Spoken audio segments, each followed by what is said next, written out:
off to a nice start. Why does it have to be all or nothing all the time? Like, what am I doing? I'm doing it for the show. Field of 68 till I die. This is the Field of 68 After Dark Show, the only place that you need to be for college hoops every single night. It is the place you need to be for college hoops talk every single night. Who needs championship Sunday football? We're talking college hoops. And if you are a college basketball fan, then you are with us here this evening. I'm John Fanta. Terrence Oglesby is with us. Geo Baker is with us. We got some Clemson flavor. We got some Rutgers flavor. We'll talk about all things college hoops over the next hour. Coming up on the show here this evening, we'll take a deep dive on the Big Ten and the status of that league. We've got Jalen Pickett from Penn State coming on the show. He has had an All-American caliber season. Terrence Oglesby talked with him. Plus, three teams are tied for first place in the Big East through 11 conference games. Marquette, Providence, Xavier, all 9-2 in the Big East. Who's going to win this league? We'll attempt to answer that question, and we'll go around the country with big weekend takeaways. We begin tonight, though. Purdue 77, Michigan State 61. Boilers complete a season sweep over the Spartans. Boilers are in the driver's seat in the Big Ten, and they will be in the driver's seat once again when the AP Top 25 comes out tomorrow. Purdue is 21-1. So, Gio, I've got to ask you this. At 21-1, with all they've done, do you feel like of all the teams in the country that you watch, all these programs, that they are clear-cut the best team in the nation, clear-cut they should be in an Elite Eight, bare minimum? Yeah, I think so, honestly. It's hard to argue against it at this point, right? They've basically looked indestructible except for the one loss they have against Rutgers.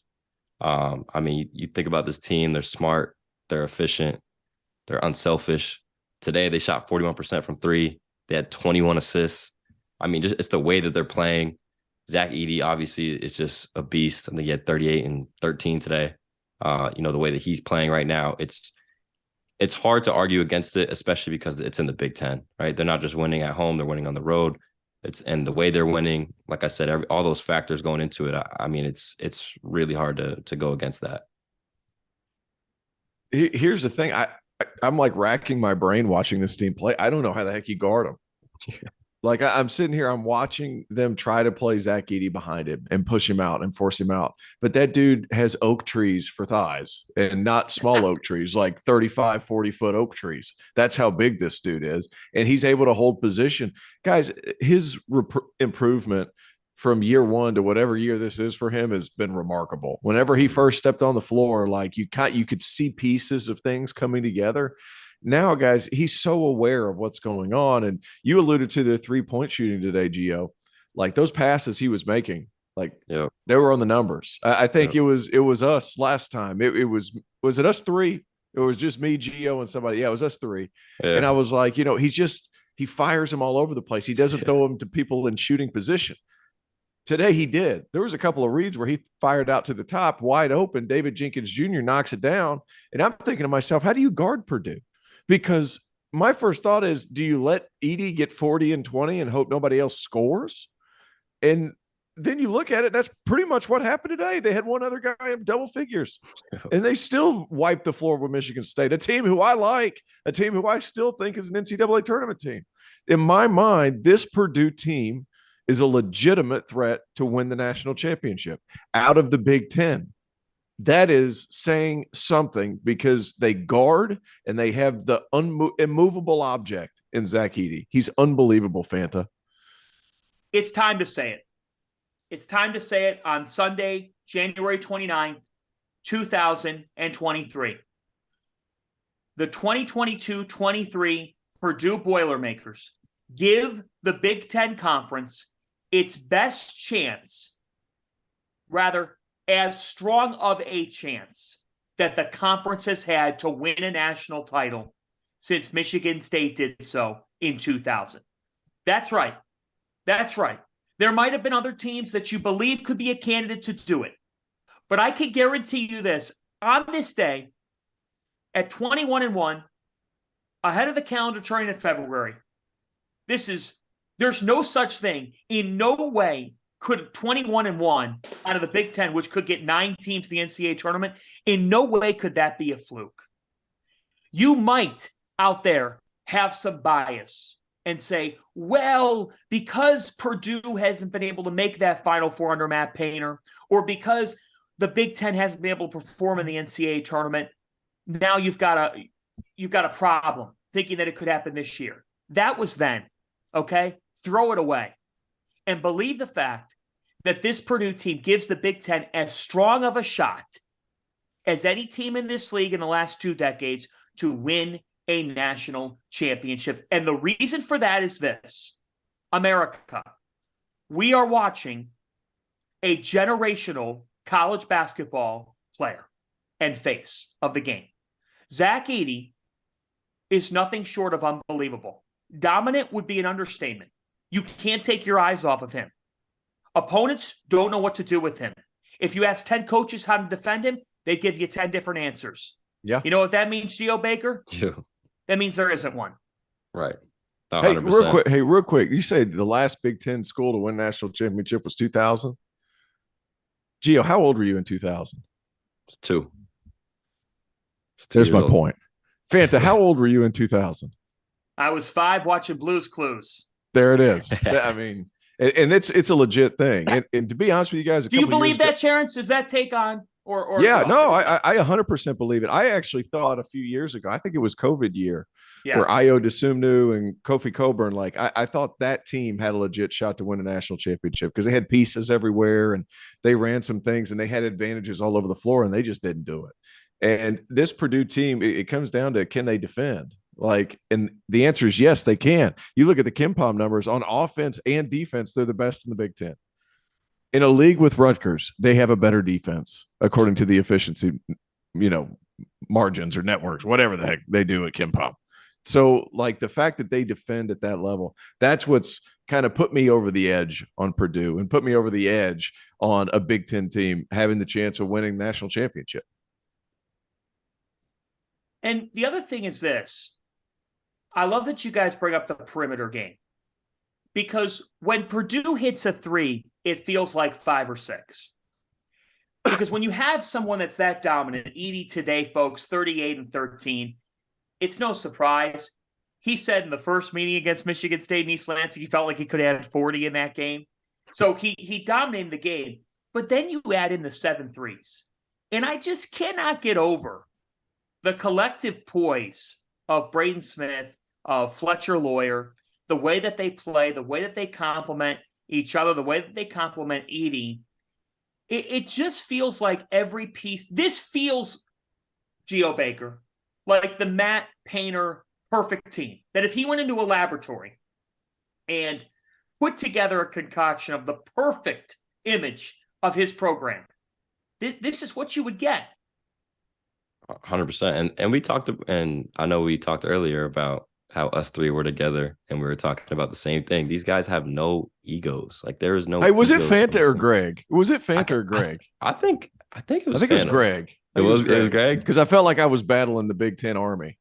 I think it was Greg. Sorry, John. Yeah, you might be right. All right, sorry. Go ahead. No, but either way, though, like this team, there's no egos. They know who their go-to scorer is, so they know their identity, right? They know who their go-to player is, and then you have these freshmen who have come in and they've matured quickly. That's something you don't see very often in college basketball. And just it's hard to go against this team right now as the number 1 team in the country when you put all of that together and you see what these guys are doing night in and night out in the best league in the country, in the Big Ten. What, if anything, what could be an obstacle for this team? Like what would cause them issues in the NCAA tournament? Physicality against the guards. That's what Rutgers did. And then that's what Rutgers did. How do you guard Zach Edey? Well, you better pressure the guards that are trying to get the ball to Zach Edey. That's a big thing. And they're 12th in the Big Ten in turnover percentage on offense. Like they are prone to letting that ball go by accident. And sometimes if you throw some different things that maybe they're young guards, or maybe some things that Zach Edey, like they could turn the ball over. And Zach Edey, while he was good today passing out of the post, like recent history suggests that like he could be a bit sporadic, right? So throw some confusing looks at him, maybe, a couple of different pressures, because let's be honest, guys, Big Ten basketball, pretty much everybody plays the same except for Penn State. Yep. Like the defense is the same in the large part. Everybody's hard hedging. Rotations are all very similar. And then you play in the NCAA tournament and you play against a mid-major who plays scrappy and presses, or they do some different things and they're able to cause some turnovers and get some live ball turnovers to where they're not going against Purdue's half-court defense. That would be kind of the only thing I could see. But gosh, those freshmen have been so solid with the basketball. I would be hard-pressed to believe that somebody's going to get them in the same manner that St. Peter's got them last year, right? Yeah, I mean, I agree. I was thinking in my head a combination of ball pressure and the big pushing Edey out. I think Rutgers did a great job of those two things. Mm-hmm. Obviously, with Cliff Omarui, it makes it a lot easier on the second part of that. But that ball pressure is so important. Deflecting the passes, making it tough for the catches, and then the big pushing them out. I mean, Edey's efficiency goes down a lot once you get him out of that paint, right? So you got to get him up out of there. And then now he has to take his time. Maybe he takes a dribble to make his move. Once he puts on the floor, that's when that double team has to come. That's when he starts getting those turnovers out of the post instead of, catching and just looking and throwing it over the defense. So those are a couple of the things that I think, Purdue could see a little bit of trouble. And then obviously, any type of injury to Zach Edey, that's a whole different ball team for sure. So I guess the follow-up question is this: since they're 21-1, they're the clear-cut number one team. I mean, there's no question about it because we've seen the flaws and the deficiencies in some other teams. I'm just curious here. I'm throwing it out there. Purdue or the field? Oh, the NCAA tournament or the Big Ten? I'm going Big Ten and then NCAA tournament. Big Ten first. Purdue Big or the Ten, field? Big Ten, I'm going Purdue. Purdue, yeah. Okay. The field, I'm Anybody taking gutsy enough? Nah. Anybody gutsy enough in the NCAA tournament? Nah. No, it'll be somebody. If it were going to happen, it was going to be somebody crazy. So give me the pick here. Like right now, because to me, I'm still riding the UCLA bandwagon, and I love UCLA and I love Houston. If I had to pick a wagon to hop in, I'm still like Kelvin Sampson. I'll get on that bus. Put me in seat 2. I'm on it. Hell, I'll drive it. I don't know but I'll drive that bus. I just want to know, because I feel like everybody's making the argument: who's good in this sport, who's great in this sport, who's the team that's going to win 6 games in a row. Which wagon would you hop on? You're going to think I'm crazy for this. You're going to think I'm crazy. Uh-oh. Kansas isn't playing with a true 5-man, and I think Kansas could do it. Really? The reason being. Why do you think that? Because here's the thing. The reason being, there's 2 teams I think could give him a shot. Tennessee, because they're huge and they could throw so many bodies at Zach Edey, and Uros Plavsic will hurt him. I'm not sure on purpose, but because he's a walking flagrant flag. Well, they already beat him. Flagrant foul. I'm watching football. Flagrant foul. He's a walking flagrant foul, and they have multiple bodies they can just continue to throw at him. In Kansas, because KJ Adams, he's going to use his quickness as opposed to just try to burl him up and push him out. And then not just him, but if they double and they run out to recover, they're recovering with so many big bodies. Like, look around the perimeter for Kansas. If you throw a double team, it's Grady Dick that's closing out. Kevin McCullough's closing out. Jalen Wilson's closing out. That's 3 big boys now. Mm-hmm. Like, those are 3 hefty closeouts. I think it's possible Kansas could do it. I think it's possible that Tennessee could do it. Those are the 2, just because they have the guys that I think it's possible that Tennessee's big enough, and I think Bill Self will scheme it enough, and they have the bodies to do it around the perimeter to force some turnovers. That would be my only thing. This Purdue team's so good, guys. I mean, they just fit. There's a big puzzle piece, guys. These puzzle pieces fit. And they're better defensively than they were a year ago. That's exactly the other right. thing. For sure. They're not getting the credit on that end of the floor. I mean, last year they were barely in the top 100 defensively from an efficiency standpoint. And this year, as it stands right now, Purdue is 17th. They're 17th in adjusted defensive efficiency. Mm-hmm. Last year, they were 93rd. That's not a jump. That's a massive leap, Geo Baker. It's a huge leap, and it's a credit to the guys who have come back. It's a credit to the new guys coming in. This team is just, they're listening to Coach Painter, right? I mean, I'm talking about a genius of a basketball coach. I played against him for 5 years. Every single time I played against him, it was always a tough matchup. And, these guys are buying in, right? He knows the system that he wants to play. He knows what it takes to win.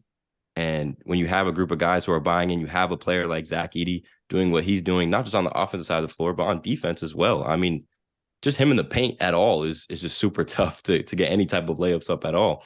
That changes the whole dynamic of a team on offense when they're going up against a guy like that. And, the combination of him and then the rest of these guys buying into the system, that's a recipe for success on defense. And he moves well. He moves really well. Like, man. he's much better in drop coverage than I think people realize. Yeah. That's a bit. This year he's gotten way better. Yeah, he moves well. They have several different guys that can rotate and do all those things. Jaden Ivey struggled sometimes away from the ball.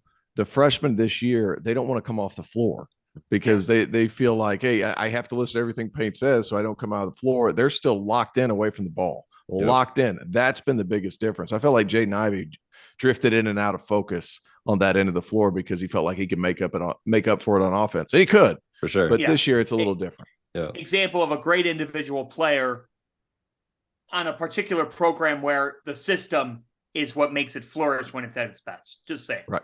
Yeah. That's where Carson Edwards was just so amazing because he was the ultimate Purdue guard. All right, we got a break. We'll talk more Big Ten. We'll dive in on the rest of the country. These guys' biggest takeaways from the weekend. This is Field of 68 After Dark. Much more to come on Sirius XM.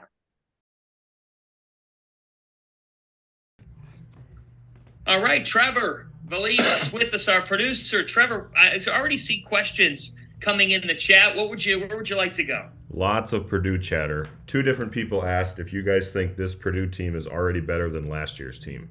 Yes. Oh, yeah. I think so. Yeah, because of what Fanta said. They really defend. And it's not like there's one great individual defender. There's 4 other dudes around Zach Edey that know their roles and stay disciplined the entire possession. John wants that's really what it comes down to. Yeah. John wants to know who you guys think has the second best chance to win the Big Ten, even if it's slim. Who has the best chance of coming in second? The second best chance to win. Like, let's say Purdue doesn't. Win in the NCAA tournament or win the conference title? Win the Big league. Ten. Yep. It's over.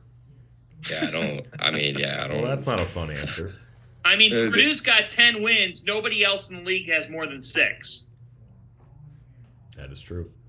Just saying. 30 seconds. Right now, folks, no offense. There's no offense at all. But, like, Northwestern and Rutgers are 6-3.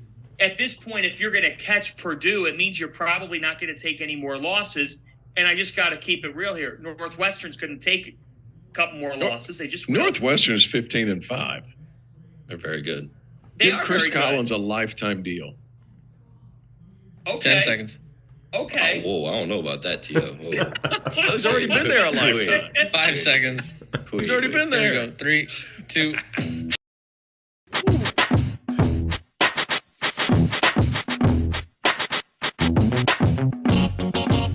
Club Field of 68 After Dark on a Sunday evening. Kono's bringing the heat, baby. Sunday jams. Geo Kono's Baker, bringing it. Geo Baker, this makes me want to hit Hoboken right now. Hey, man. Right. Yeah. Come on. We could go. That's man. the first thing. That's the first thing I think about when I hear that sound. Like, I can't wait to get to Hoboken. I'm telling you, man. I'm telling you. Geo might not believe me. Have had many a night at Birch. Oh, yeah? You been a Birch over there, man? Just going to leave it at that. Okay. Just gonna leave it at that. Okay. Yeah, we got to head over to Birch one time then, me and you. Yeah, done. Field of 68 After Dark. John Fanta, Terrence Oglesby, Geo Baker with you. Coming up, we got Jalen Pickett of Penn State. That'll be in the back half of the show. Let's talk other results today on this Sunday, gentlemen. Penn State beats Michigan 83-61. Iowa beats Rutgers 93-82. And it's been interesting here because the Hawkeyes, like, they own 2 of Rutgers' 3 Big Ten losses. Something about Iowa that has matched up really well with Rutgers. What are your takeaways from this one, Geo, from the Iowa side of things, what they've been able to do to now get to 13-8, get the season on a better track, and why have they given Rutgers some problems? Man, I don't know if it's just because I watch them whenever they play Rutgers, but they're a good team, man. Number one, Iowa's a very good basketball team. They move the ball, they move well without the ball, and they can really shoot it. Today, Rutgers, I think they had 18 turnovers, so that they were turning the ball over a lot. Iowa got out and run. Rutgers wasn't really talking too much in transition. There was bad communication, and Iowa just took advantage of that. But a really good basketball team. I was happy to see Patrick McCaffrey back on the court as well. Really good basketball team overall. And they needed that win too. Like that was a win that Iowa really needed. They needed to defend home court. But I like this team a lot. I like their offense. Chris Murray is obviously a very good basketball player. And again, another team that understands who they are. They know who their go-to guy is, and they have great complementary pieces around Chris Murray. Hey, Gio, what was the hardest part about guarding Iowa whenever you were playing? Just the way they run, honestly. Like, if you're not alert, even today we saw it. Like Rutgers would get a basket, Iowa came back and got like an and one. And if you're not alert on defense, communicating, if you're not ready to play, they run great sets to get their guys open. And you see with Chris Murray, you saw it last year with Keegan Murray, everything was in the offense. So it's not like it's like an easy scout where it's just like, oh, we need to defend Chris Murray 1-on-1. We need to defend Keegan Murray 1-on-1. No, like this dude he's gonna run the paint, run straight to the paint, post you up, and he's gonna try to out tough you. And that's just, so now it comes down to just mano a mano. How tough are you on the defensive end? How alert are you on the defensive end? And I think today Rutgers just wasn't alert enough to get the stops they needed to get.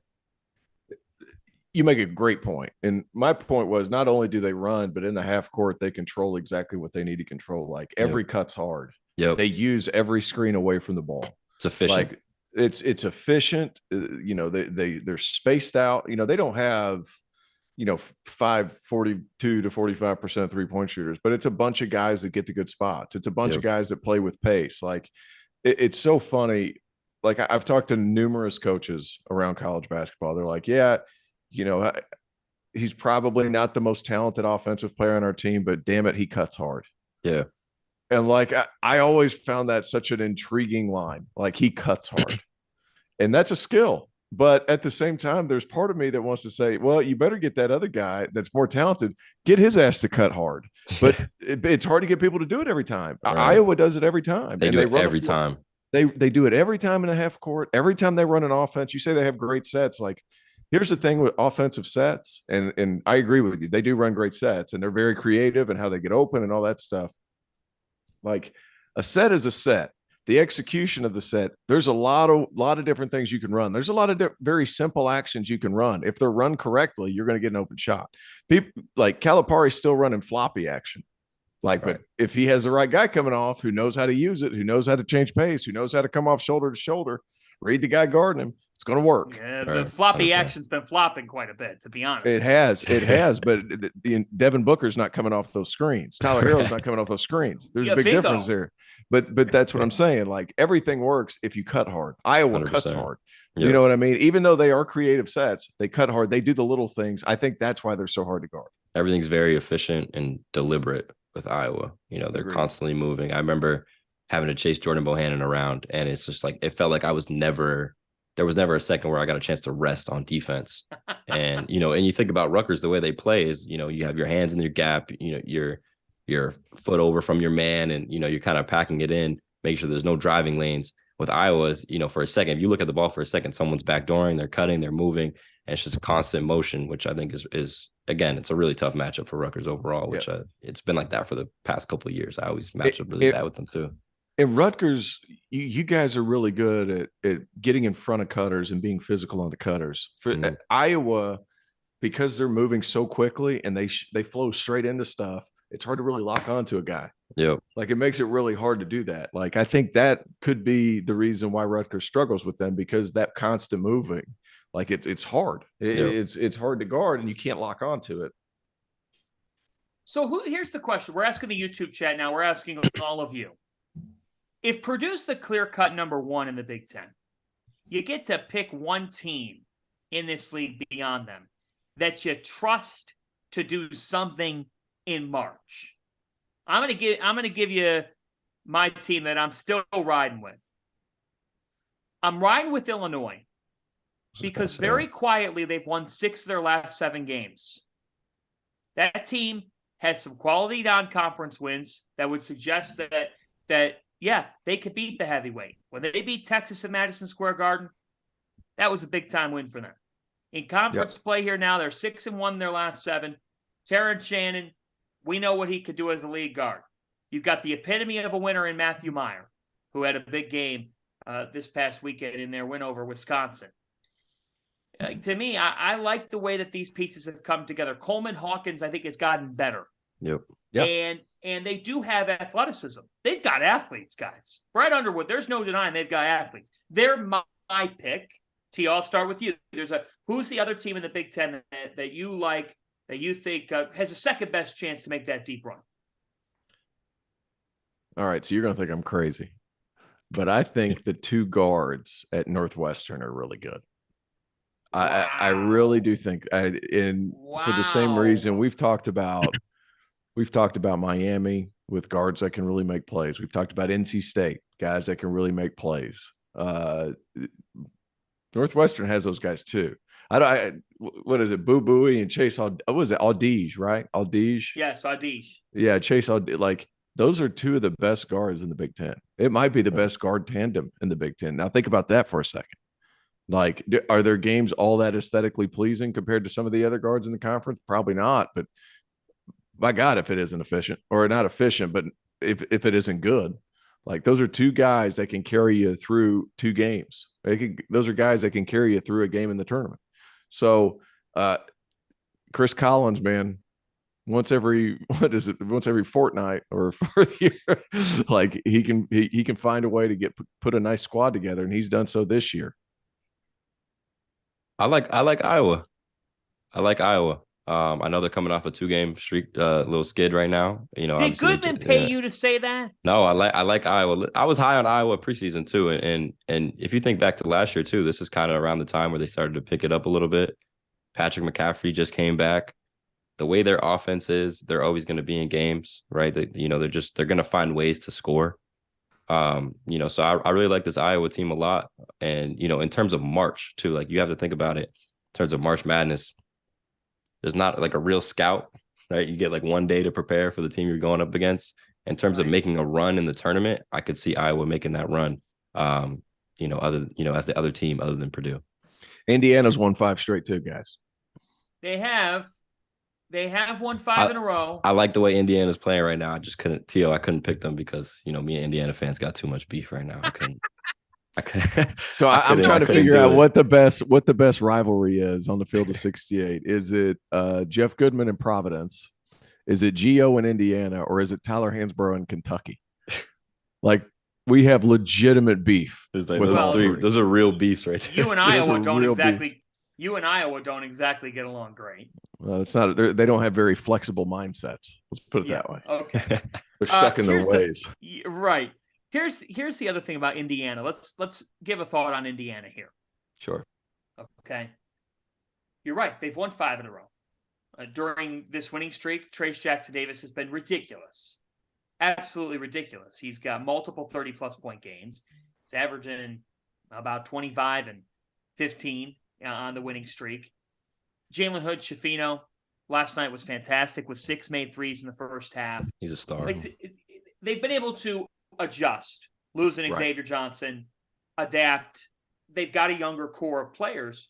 And I think it goes back to with Indiana, like they need Hood-Schifino and Renew to step up under the current circumstances. Those freshmen are what switch them to a different gear, because the question that you're asking every time out for Indiana is, will TJD get help?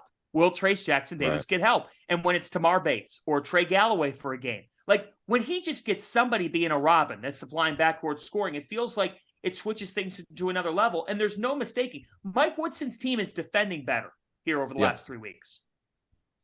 No question. And Jalen Hood-Schifino shooting 43% certainly helps. I mean, Tamar Bates is shooting 41%. That certainly helps. Like, as long as they have another scoring threat on the floor, if Hood-Schifino is consistently really good, like, you have a Batman and Robin situation right there with some floor spacing that's pretty nice in Bloomington. And it's, Race Thompson come back just for moral support, it seems like, but they have different guys that can step in. They have guys that'll embrace a role. Miller Kopp has kind of, he's shooting the cover off the ball, and he's embracing this. Hey, I'm going to kind of be this awkward, tough guy that'll mix it up at the beginning of the game to, like, get my boys going. And then I'll go back over here and sit in the corner. You know what I mean? Like, you got to have a guy like that that's just going to chirp a little bit.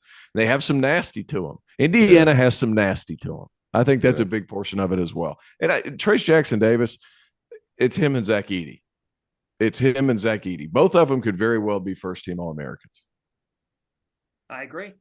Just to add to that too, like, they do have some nasty to them now, and I think that's the biggest thing that we questioned was their toughness, and I feel like they responded to that really well. And Fanta, you mentioned Trace is getting some help, but it's the way he's getting help. Like, Miller Kopp is now diving on the floor. Bates is contributing. Galloway's contributing. The freshmen are contributing. That's all we really needed. It wasn't like, we're asking these guys to score, 10, 12 points a game. It's just be tough, play your role. And you're starting to see that. I mean, Miller Kopp, he's playing great basketball right now. Maybe he's not shooting the ball well. He's not getting a ton of shots, whatever it is, but he's playing winning basketball. That's the most important thing. He's contributing to winning. And we weren't seeing that before from some of these role players with Indiana. Hey, coming up after the break, we'll have Jalen Pickett at Penn State. Nittany Lions made a statement today, a dominant win over Michigan. How much cause for concern should there be for the Wolverines, who continue their struggles? Plus, how are we feeling about Kansas and Kentucky after their clash last night? And what did Tennessee show in their win over Texas?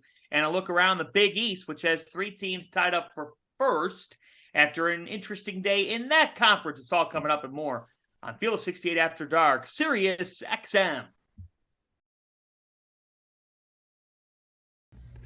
Boy, Michigan's brutal, aren't they? They're a mess right now. We did get a chat question that said, "Is Michigan officially dead?"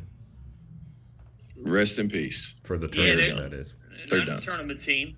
No. They've done nothing to help their resume. Their NIT resume. Right. I mean, like, they're 0. Let's see here. They're 0-8 against Quadrant 1. 0-8. Oh my God. 0-8. Now 0-9 after the loss today. Yeah, they're done. They're done. I don't. There's nothing. Right? You don't see it, right? I don't see it. It's like there wasn't even any urgency today. Like, you got. They have a bad group of guys, man. Like, they have talent on that. Like, I was talking to somebody, a reporter, a very famous reporter the other day, and it was like, I was like, you know what, Juwan, he's got all this talent, all this 5-star talent. That's not how this goes. It's not the NBA. Like, you got to have pieces. Like, you can't just grab the most talented kids you can get a hold of and just hope they mesh together. It's not really how college goes. 30 seconds. It's tough. Am I wrong in thinking so? No. But also, where's the wing? Like, what wing talent do you see? You got Terrence Oglesby. Jet Howard is like, he was a shell of himself today. But he's real deal, though. Yeah, he is. But he does nothing else but score. Yeah. So. Here we go.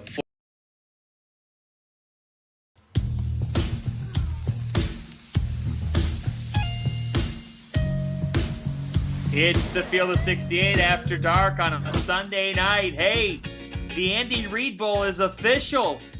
It's going to be the Kansas City Chiefs and the Philadelphia Eagles for Lombardi Trophy in 2 weeks. Man, oh man. Chiefs win by a field goal over the Bengals. I always love the Super Bowl because, 1, it's the Super Bowl. 2, there's appetizers. And 3, when it ends, it means that college basketball has next. Right? Yeah. That's what it means. For a month and a half, 2 months, where I feel like we should have about 5 months. I think the sport is that good and it's that much fun. Would you start this season on November 7th, Geo, or would you go like Thanksgiving week? Like, I'm good. I'm good with the start. Yeah, you got to keep as long as it can be, like you said. Yeah, man. Yeah, we got were it. talking about that early in the season, just because the first week was sort of anticlimactic because you get a lot of bye games. Yeah. But I'm with you. And T.O.'s right. He wants 5 months. He wants Yeah, man. I want October 1. I mean, what's the problem with playing another month of games? Right. Like that would allow you to eliminate this, 3-game and 6-day. Or have you seen a Rutgers practice? I don't know. Another month of that is hard. They're practicing anyway, Fanta. They're practicing anyway, and I promise you, they're practicing every bit as hard. Yo, they're harder. Yeah, they're harder in the offseason. What? Oh my God! By then, by like mid-October, you just want to play against somebody else. You're tired. They're practicing year round anyway. Yeah, you're tired of going against October each other. 1. It's true. All right, Terrence Oglesby wants to start October Madness. He wants October 1 for the season to start. Hey, they are dreaming, and that dream is looking like it's going to become real. For as surprising for the good as Penn State's been this season at 14-7, is as surprising as the bad has been for Michigan, who now is 11-10, 0-8 against Quadrant 1 this season. They have a Quadrant 4 loss. They have been a huge disappointment. Penn State beats them today 83-61. Terrence Oglesby, which to you has stood out more? Penn State being successful this year, or Michigan with an All-American caliber talent in Hunter Dickinson being a disappointment? Penn State being better, because I'm a glass half full guy, and don't you dare try to get me to negative town. No, I think Penn State, because they're so unique in that league. I really do. Penn State, because they're so unique in that league. This is not a traditional Big Ten roster to where you have a 5 and you have a bunch of big wings. No, it's 5 big wings, and they're playing them. And Jalen Pickett is one of the most unique players in college basketball. And nobody saw this coming, guys. And I think the biggest thing with Micah Shrewsbury is he realized hey, this is my roster. How can I put these guys in position to be as good as they possibly can? We're going to have to do it in an unorthodox way. And Happy Valley's jumping because of it. He has done a nice job of picking and placing. And then whenever you get a guy like Jalen Pickett, who's averaging 17, 8, and 7, he is completely has the ability to take the game over. It's amazing. It's crazy numbers. But I'm surprised by Michigan. I'm not gonna lie. They're a mess right now. How do you have 0 quad 1 wins when you have a top 5 player in college basketball? That's crazy to me. And it's not just the fact that they lost, but it's the way they lost today. There was no leadership. There's no urgency. Where's the scouting report? You let Andrew Funk and Seth Lundy, who are both shooting 42% from 3 on the season, take 9 threes. They get 9 threes up, both of them. It's just that eventually it comes down to leadership. Where's the scout? What are you guys doing to prepare for that? If us 3 know that Michigan right now is at the outside looking into the NCAA tournament, then they know it too. So it has to eventually get to a point where it's there has to be a little bit of urgency with the game plan. There has to be a little bit of urgency from your leaders. And right now we're not seeing that. And that's surprising to me, honestly, because I know Hunter and I've seen Coach Howard and it's just it caught me off guard. Yeah, I'm surprised. I mean, to see Hunter Dickinson go for 6 points, only 3 made field goals in any game, is just jarring. Nor alone against Penn State, who frankly, Penn State will give up buckets to a player like Hunter Dickinson, but they're gonna trade him right back. Penn State is one of the most special stories in college basketball this season. They really are. And Terrence, you brought up his name, but Micah Shrewsbury deserves some nods. The National Coach of the Year race is obviously, it's got its front runners this year with Matt Painter and Jerome Tang and TJ Otzelberger's on the radar. Shaka Smart's on the radar this particular season. We could go on and on about that race. So Shrewsbury's not going to get it. But man, he deserves some consideration in the Big Ten, because the NCAA tournament and Penn State basketball have not exactly been friends. Penn State has not been a team that's synonymous with that level of success. Shrewsbury has quickly turned things there. He's turned the mentality, and you've brought it up, Terrence. They've turned the way that they play into an advantage in the Big Ten. How have they done it? Well, they swarm to the basketball, one, and the fact that they're so small and they still have games where they control the boards is amazing. They outscored Michigan in the paint today by 6. despite Hunter Dickinson being a fairly large human being near the rim. And they have found ways to pull opposing 5 men out and use their quickness and their strength to their advantage. Like who do you guard Jalen Pickett with? That's a real interesting question. You can't guard him with Dickinson, and you can't guard him with Kobe Buffkin. So like, what are you going to do? You're leaving your guys out to dry, and then he requires more than one guy to guard him. Now they do play Purdue next. That's going to be interesting to see. Yeah. But I think Edey had 31 and 12 or 15 against them last time. Like that's going to be an issue. But man, he is such a matchup nightmare for pretty much anybody in that league. He's a really good player. Let's talk to him. Terrence Oglesby spoke with him. 25 points, 8 assists, 8 rebounds. Jalen Pickett has been one of the best players in college basketball. He's with us on After Dark. Welcome. I'm here with the king of Happy Valley as it stands today, my main man, Jalen Pickett. Jalen, you guys just come off a massive win over a Michigan team, and you didn't just kind of beat them. You whipped them. I think that's about the only way I can put that. What was it about your squad today that you guys just clicked? Yeah, we felt like after Rutgers lost, we had to play harder and get wins in this league against a very good team. So we felt we had a good game plan coming into this game. And we came out, we played really hard, executed, and we just made a lot of shots. When shots are going in, everybody's feeling good. That definitely helps. And you guys basically neutralize Hunter Dickinson. And let's be honest, Jalen, like you guys don't have this huge guy in the middle that plays a lot of minutes. It's a by committee approach defensively, and you guys outscored them in the paint by 6 points. How does that? Is it a team approach? Is it you guys just being able to guard physically despite your lack of height? What is it about your team that's able to embrace the Big Ten with all these bigger players? Yep. Well, we know where we are. We know what type of team we are. So, a great player like Hunter, you got to send multiple bodies at him, make it really difficult for him. So we felt like we did a good job today. But then on the other end, we can't let these big guys rest. We're going to W on offense. So, but on the other end, you got to move your feet. So we got a lot of shooting on the floor. So when Hunter has to step out, now it creates lanes for us to get to the rim and get those points paints like that. You alluded to it, all the shooting on the floor at Penn State this season. You're averaging 17, 8, and 6. Like those are video game numbers, but you also have complementary pieces around you, guys that can really knock down the shot. Whenever you got to campus before this season, was that the general feel like I'm going to be able to make plays for these guys and I'm going to be able to get these guys open shots and we should be able to have some success? Definitely. The 3 ball is always the great equalizer. And then, we felt like we're going to get some shooters in. But then once we get into the practice and I see how many shots guys make like in a row, how we can really shoot it, I mean, it's amazing.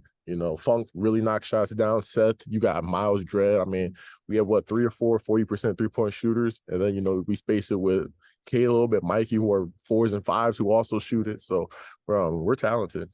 Micah Shrewsbury in his second year on campus, like now you guys are 5-5 in league. The turnaround and your style of play is so different than the rest of the league.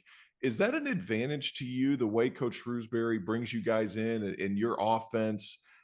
You're a yin to the Big Ten's yang. Yeah. Explain to me how you guys approach going in games day to day, just being different than the rest of the conference and how that is an advantage to you.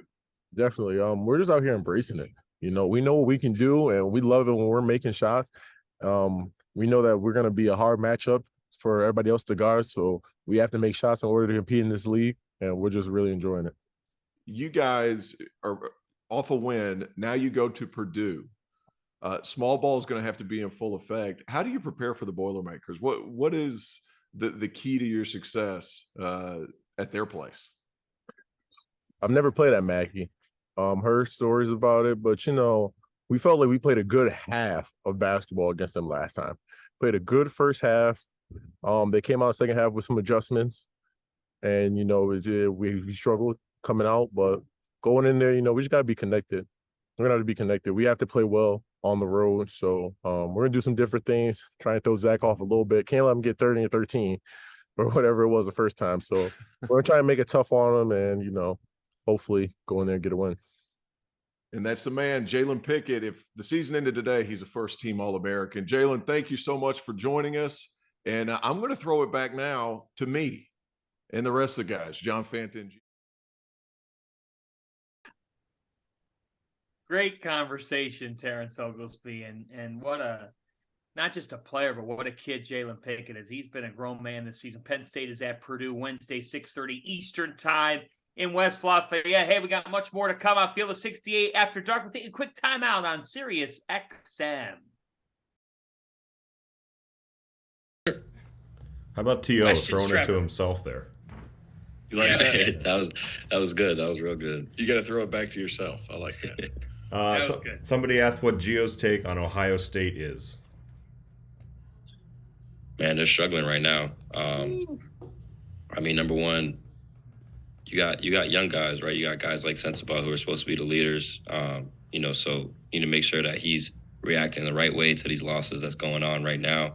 But it's a long season. Like Ohio State at the end of the day is very talented. They're very physical. They have a great coach who has been there before. He understands what it takes. But the reality is that you do got some freshmen who need to lead the way right now. Sensabaugh, Thornton, some of these guys. So how are they reacting in the film room? How are they reacting to some of these losses? And just making sure that they're staying level-headed. Like I think that's the biggest thing right now is don't get too high on those wins early in the season. Don't get too low right now. Stay level-headed, and there's going to be opportunities, plenty of opportunities in the Big Ten. So how are these guys reacting is going to be super important. Obviously, we're not in the locker room, so not easy to know for sure. But I'm still high on Ohio State overall. I think they're a very talented team. They're the youngest team in a league full of old teams. Yep, exactly. And they're talented, but that's just what it is. They've got Wisconsin Thursday night. Wisconsin's lost 6-7. Ohio State's lost 7. 10 seconds. Talk about a bubble game.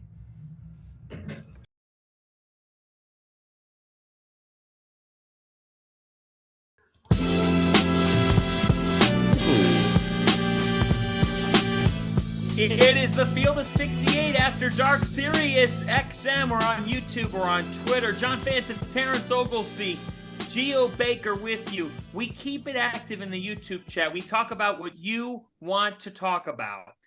Kevin asks, can Providence win back-to-back regular season championships? Kevin then shouts out T.O. because Terrence is wearing his Friars shirt. The Providence Friars are 9-2 in the Big East. Over the last 2 years, this team is 44-11. Ed Cooley's done it again. They're 17-5 on the year. After beating Villanova at the Wells Fargo Center, Jared Bynum went crazy with 17 of his 19 in the second half. Providence wins 70-65. Terrence, can Providence make it back-to-back Big East regular season titles? Absolutely, they could. Absolutely, they could. It's a different guy every night. Like Jared Bynum needs to be the closer because he's the older guy. He's a preseason All Big East guy. But guys, I will say this: my main man, Ed Croswell, just does everything that you need a big, rugged 5-man to do. He is Providence's guy. Yep. Like when I say that, like who personifies Providence better than Ed Croswell? They're gritty. They're tough. They want to make every play.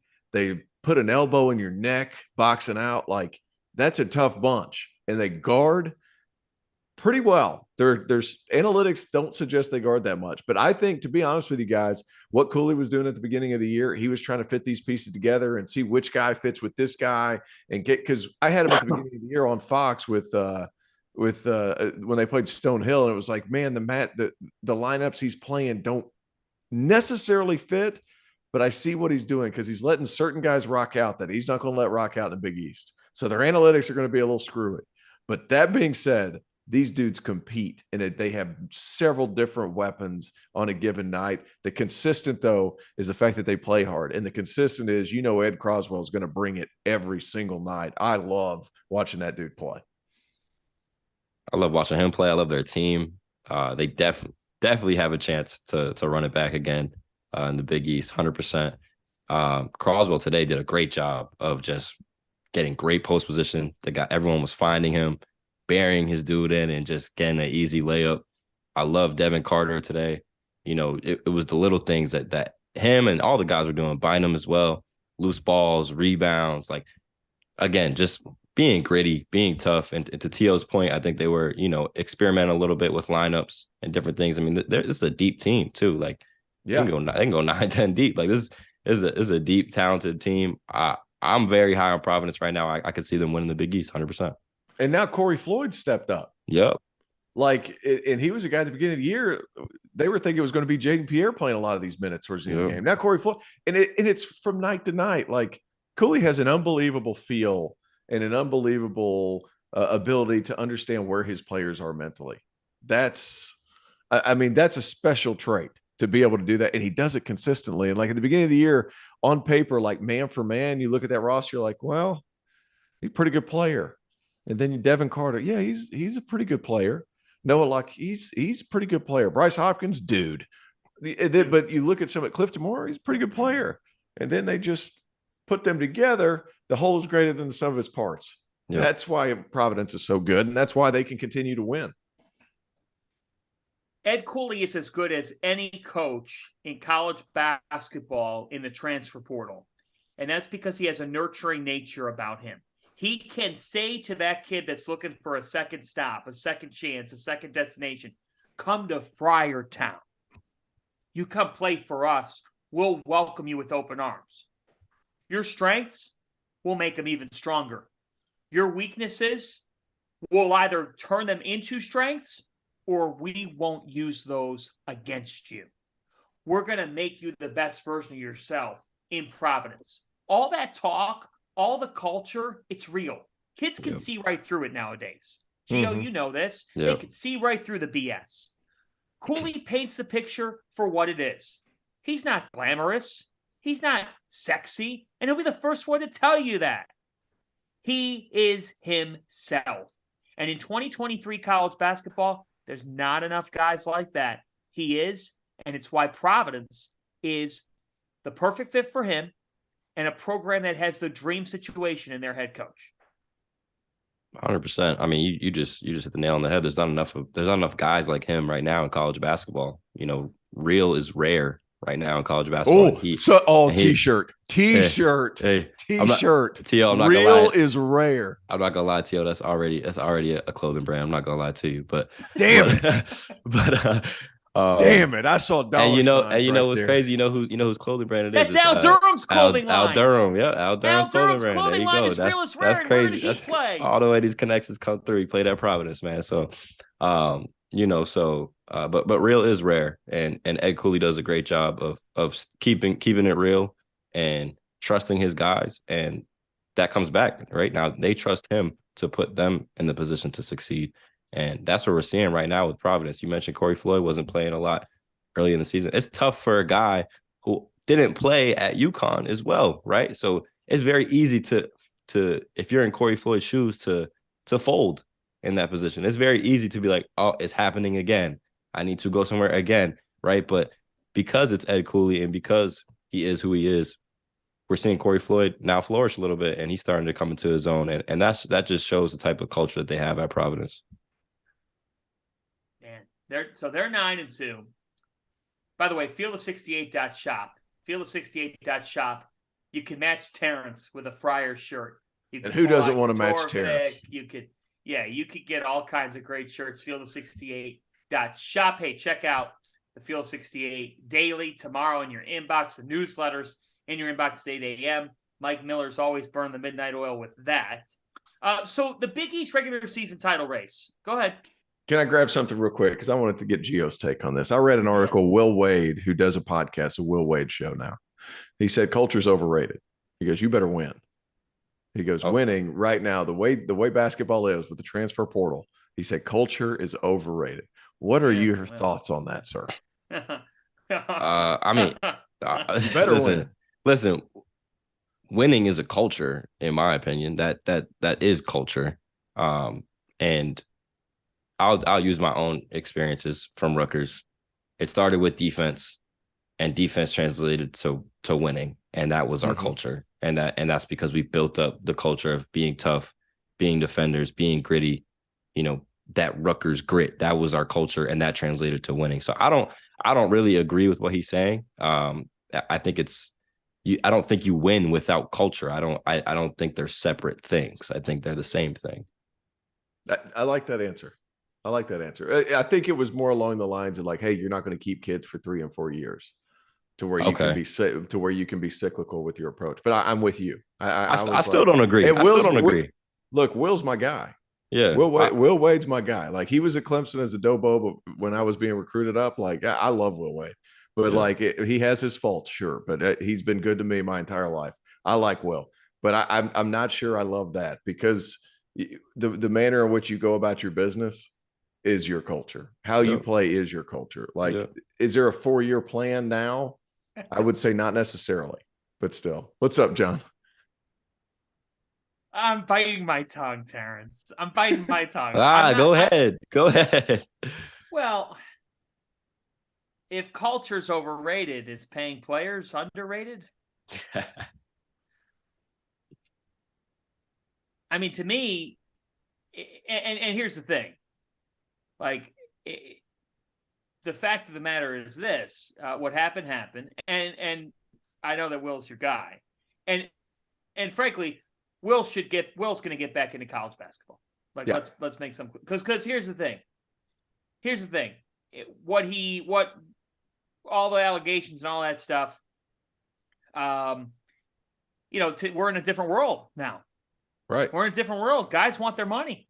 Now, the NIL affects the culture. It can Absolutely. It can affect the culture. I think what's interesting now is the guys who are going to be able to mesh the name, image, and likeness, Geo, but be able to keep their program beliefs. Yep. Like, how does that all go? That's the challenge for a coach. But the great ones are going to prevail. That's right. Back to Big East. You were saying something about the Big East. Well, who's going to win this conference? You got Marquette at 9-2. Creighton is they make a statement over Xavier. They're at 7-3, but Marquette's at 9-2. Xavier's at 9-2. Providence is at 9-2. For me, if Marquette, looking at Marquette's remaining schedule, guys, I think Marquette's the pick on paper. This isn't decided on paper, but I think Marquette's got the best shot. If Marquette wins at either UConn or Creighton, at either of those two places, I think they're going to win the Big East. I'm with you. That offense is so good, man. And like people, we talk about, Tyler Kolek and Cam Jones and Iguodaro, but like Omax Prosper has turned himself into a pro prospect. Like he really has. A big, long athlete that can, finish way above the rim, defend a lot of positions, can shoot the ball a little bit. Like they have so many different guys. And that does it for us, folks. It's been a great weekend of college basketball and a pleasure to be with all of you. We're back at it tomorrow night, 11 p.m. Eastern time on Field 68 After Dark. For Terrence Oglesby, for Geo Baker, for producer Trevor Valise, I'm John Fanta. Good night, everybody. College hoops is in full force. We'll see you tomorrow.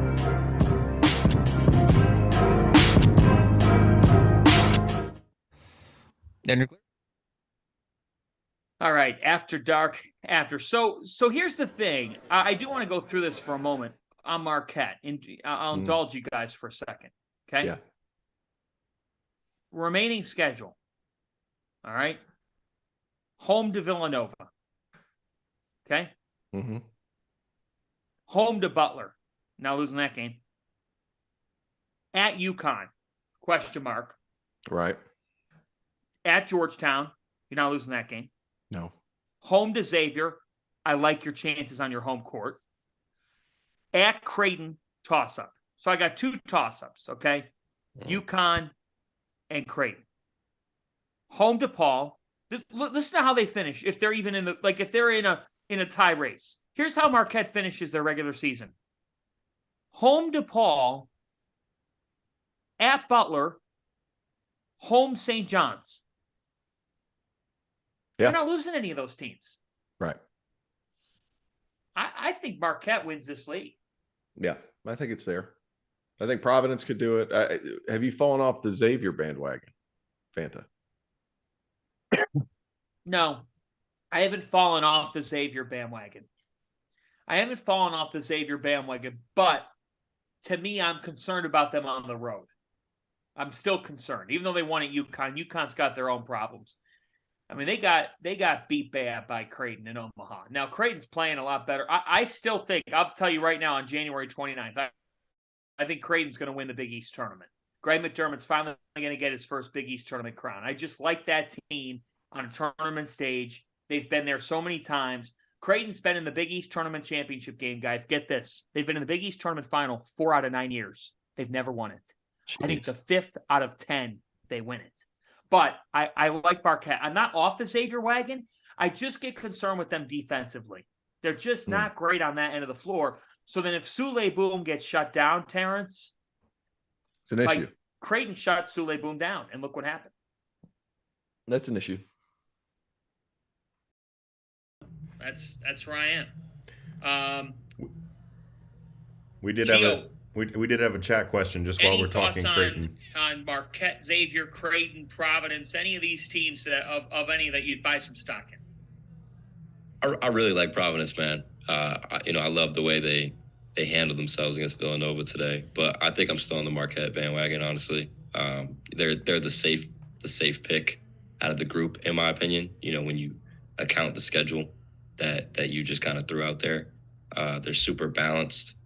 I know Tyler Kolek personally. This kid's a winner. He knows how to win games. So I like the basketball in his hands. He had the quote of the preseason. What did he say in preseason? Do you remember this, John? What he said in preseason? They were like, hey, Tyler, what? Do you think about the media picking you guys 9th in the conference out of 11 teams? And all he said was, "Fuck them." Yeah. No, listen. Excuse my language. That's a quote. Quote. I played against him a lot in high school in AAU, and for a while, this dude wasn't even getting recruited by D1 schools. Right when he eventually got recruited by George Mason, there was a lot of naysayers. And I'd always talk to him about it, and you could just tell by his demeanor, he just didn't give a shit.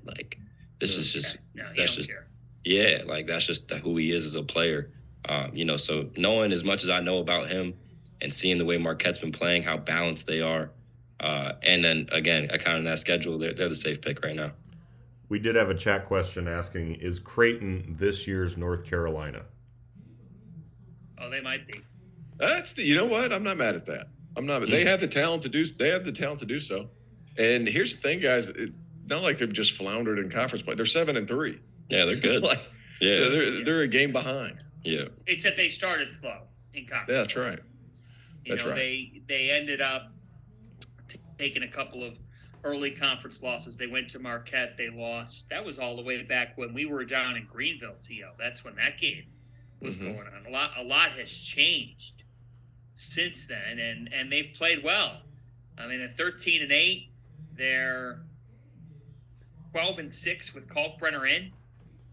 So he makes all the difference. But for me, against Xavier, Ryan Nembhard goes for 11 points, 10 rebounds. 11 points, 10 rebounds, 8 assists. I mean, he has close to a triple-double in that game. Nembhard makes them go. Baylor Shireman has now fit in. I think it took him some time to figure certain things out. Even a player as good as him, Creighton's still an interesting system to learn. But yeah, I like that question, Trevor. Whoever asked that, give them a pat on the back. It's a really good question because I think Creighton could be this year's Carolina. They certainly, like T.O. just said, they certainly have the talent to get there. They don't have great depth, but they've got the talent. Brian says, hey, T.O., what did you make of Clemson's last-second win? Did you guys see that? I didn't see it. No. I pulled over the car. So basically, I pulled it over because they were down 2 or something like that, and I was listening, so I'm having a hard time. But I got to see they fouled. They got down 2 with 8 seconds to go. The ball's inbounded to Chase Hunter. He's got to go the length of the floor, and he goes down. They're down 2 at Tallahassee and finishes a layup and one, knocks down the free throw. I mean, big time play. And Chase Hunter's been hurt. For him to come back, knock that in.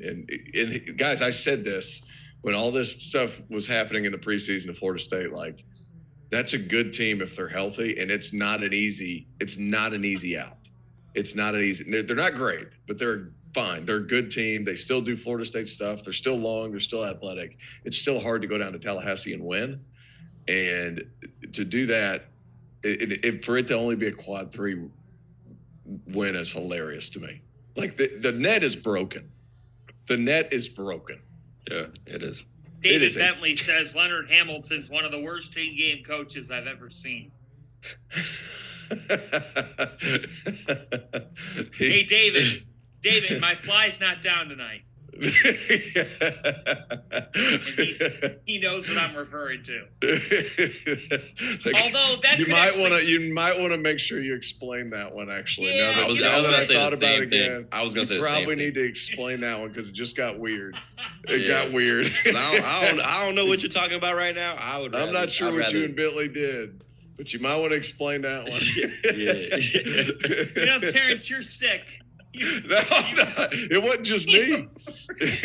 You really are.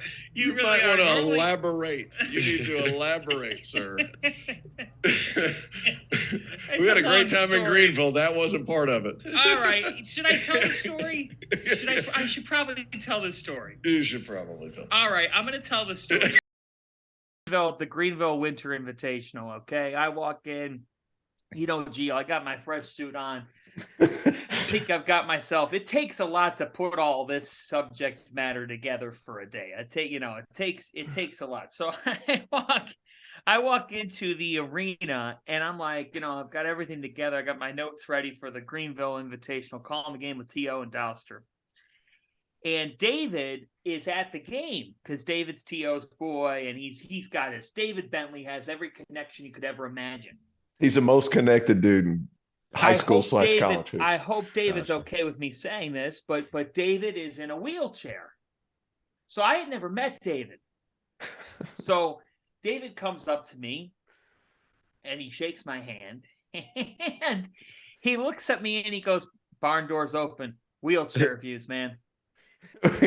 Because he's in his wheelchair. Views from a wheelchair. Yeah, so unfortunately, his first look at me was not pleasant there, but that's why. All right, that's why. Terrence unfortunately just made me tell that story. That makes me. Hey, I might have just saved you. Just saved you right there. You did save him for sure.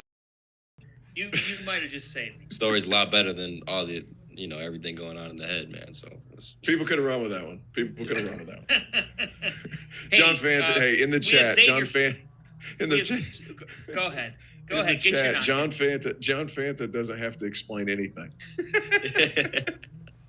Well, Wag says Fanta leading his fly down. Yikes. Folks, relax. You've all been there. Stop it. That's immature and inappropriate, okay? You know, keep it in your pants, okay? That's all. That's the only time I'm ever going to say that on this show. Xavier Providence Wednesday, I tend to lean the home team. I think Xavier will come back angry and win, but I don't know. Providence went there and Jared Bynum hit a buzzer beater last year at Xavier. Providence won a thrilling game at Xavier, an amazing game. We'll see. That rematch is Wednesday. They asked me to acknowledge Jerome Hunter. Jerome Hunter has been Sean Miller and his staff's best form of in-season player development. Hunter's gotten immensely better. He had a lot of tools. He's got a lot of tools. Now they're channeling them into smart basketball plays. I'm going to be in the building for Xavier Providence Wednesday. I'm hopping on the plane early Wednesday morning and heading out to that game for Big East shoot-around. So I'm very much looking forward to that. Let's go quickly. Little ACC whip-around from UTO. Because you brought up Clemson. They're 10-1. I was impressed by Pittsburgh. They beat Miami. Jamarius Burden is a man. 19 points, 10 rebounds, 7 assists. Virginia beats Boston College. NC State over Wake Forest in a great game. Duke beat Georgia Tech by 43. Virginia Tech beat Syracuse by 15. Any direction, anybody that really, really impressed you over the weekend?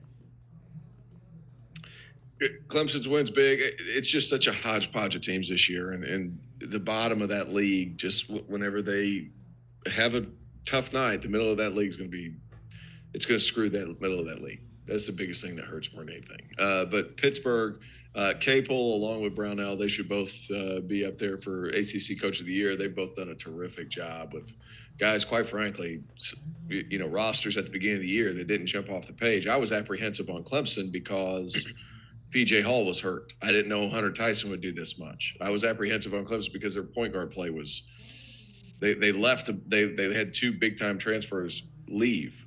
And then Chase Hunter gets a slide over to the one. Then you see what happened. Pitt, though, I was so pissed because of the Dior Johnson situation where he got suspended and got in trouble at the beginning of the year. I was like, gosh, can they get it together? And boy, have they ever. They've had a really good year. Who's your pick to win it? Who's your pick to win the ACC? Clemson's schedule's favorable. Yeah. But I think Virginia's right there. And keep in mind, guys, North Carolina's 7-3 too. They're messing around. They're messing around. They're still good. I think Carolina's getting overlooked. I mean, I think how's that possible? It does seem that way though, doesn't it, to you? Because they kind of got off to a slow start. That team's played pretty good basketball, and I also think NC State's getting overlooked. I mean, I really like this NC State team. They can score. T.O., they can score. DJ Burns was phenomenal for them on Saturday. He's a walking refrigerator with ballerina feet. He is huge, man. That is one of the biggest guys. He's a walking refrigerator with ballerina feet. And he can score. He's got skill enough to where he can catch it out at 18 feet and back his way in. And he gives another look to where NC State, whenever they struggle scoring in the half court, they can throw it into the big fella, and he can at least get a decent shot out. But then you have those explosive guards and Jarkel Joyner, who's a perfect fit for everything they do. They're good. And Terquavius Smith could get to the tournament and have a 50 ball. Because Keith's system allows that to happen, and he's capable of doing it. By the way, to your guys' point, someone mentioned this in the chat, based on the net, Pitt beat number 20 Miami and dropped 5 spots. It's a shit show, that net. And nobody will explain to us the format. Nobody will explain it. You just go, it's a shit show, that net. Yeah, net's a shit show. Nobody knows what the hell. Geo, when you were playing, did you look at the net? Only my last year, just because we were so funky. We had lost to Lafayette, DePaul, UMass. We had some awful, ugly losses beginning of the year, and our net was terrible the entire season. But then, we were 12-8 in the Big Ten. Clemson goes on the road and wins at Florida State. And for all intents and purposes, I know what Florida State is, but then they drop 4 spots? Well, They've dropped 4 spots for – Yeah, that's crazy. But they were never going to agree with that game. What do you mean? Florida State's metrics don't work out well at all. Yeah, but explain the metrics. Nobody knows the metrics. If I just knew the metrics, nobody knows. Boise State is 10 spots higher than Xavier. Virginia Tech, I think, is still higher than Clemson in the net. Boise State is top 20. Boise State is top 20. That thing sucks. I'm not sure who the hell's running it. It sucks. Well, nobody runs it. It's a computer-run thing. Whoever came up with the system for the computer, that person sucks. That person has a family. By the way, with Kenneth... Well, he's nameless. He's nameless because nobody will say shit about this net. By the way, Kenneth DeCombs, shut up in the YouTube chat. Shut your pie hole, Kenneth.